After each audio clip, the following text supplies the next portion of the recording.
Good morning, world. This is Daniel Hill, EFT, NLP life coach, clinical hypnotherapist, and Enneagram mentor. A lot of letters and names, basically, with stuff that I'm qualified in that I've been using for 15 years on myself and with my clients to help people to change to have a better life. I've just had breakfast and I fed the ducks down here. This is my car, my little convertible. It's a place called Arley here, not far from Robert Plant's house, lead singer of Led Zeppelin. I think he's worth about 80 million and still has a very modest farm just up the road. Oh, look, can you see the steam train? Lockdown is easing. Can you see that? Yes, you can see the steam. Lockdown is easing in Britain now, and so things are starting to get going again. So they've just opened this is a private railway line, and for about £20, what's that, about $25-30, you go 25 miles from Kidderminster all the way to another little town called Bridgnorth, which I can go and research that if you are interested. So I've had breakfast. I must put the love photo on. Remember that? Well done. You will all see that now. So I fed them with a little bit of love. I don't know if you can see it. See if I can get it from here. You should be able to see a little love there. That was my doing. I'm going to chat about karma today. And I've just been over to see an old school friend who has a business, and he's just moved house, and he was telling me the struggle he went through in order to be able to move house. And the struggle was, without breaking confidence, that where he lived was in a sort of cul-de-sac, small road with you go down and you can't get out. You can only go down there for houses. And in order to be able to move, he had to negotiate with the person who owned the road. It wasn't a public road, it was a private road. And he said he went through something like 4 months of hell as this person pretty much held them over a barrel and kept wanting more and more and more money because they couldn't sell the property without having to get this guy to agree. So they had to pay him off, basically. And he originally came up with some money, and then he wanted more, and then he wanted more, and then he wanted more, and then he wanted more. And he said the stress he went through was, it almost took him to breaking point, and totally understandable. And my reply to that was that he can't be a happy person at all. I've had experiences of people like this throughout my life, and they will reap their karma. They can't possibly have good relationships with their family, with other people. And he ended up saying lots of people fall out with him. And it's not surprising. An individual like that is basically dead from the neck down. They're surviving purely by their head. And they will create so much suffering for other people. And their belief in the world is that it's a tough, hard world, and you need to go out and get your own, and it's a dog-eat-dog world. And that limited consciousness will be reflected in that person's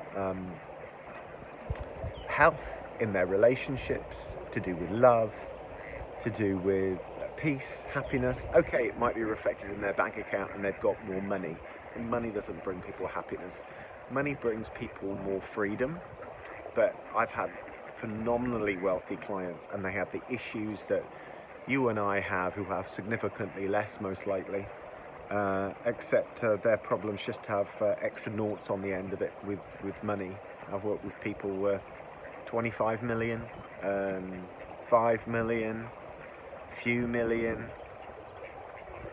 same kind of stuff. They have the same issues with family and personal relationships. It's all the same at the end of the day.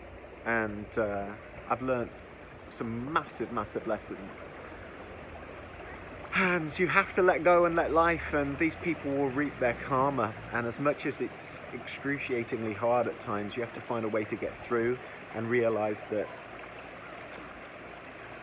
those people are going to exist. And I think they're there to help us to grow, because the only way we can get through that is to really surrender as much as we can. You can use things like EFT, havening, hypnosis, NLP. I use all these techniques. Sure, that was a big step, wasn't it? Appreciating how big a step that was.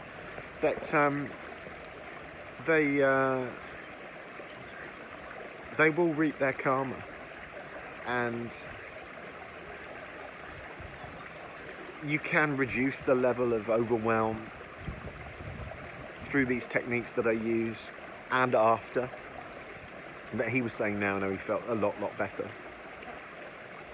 But I think that's where I settle into karma. If we've got past lives, maybe we have. I've got friends who totally believe in past lives. I've done past life regression with hypnosis myself, and I've done it on clients. Is it possible? Yes. Is it not? Yes. I think I settle more into the karma of my own life. So whatever you do, the goodness that you do will be reflected back. Somehow it'll be reflected back, because it will be in your very being. And whatever your being you're getting, it's a reflection.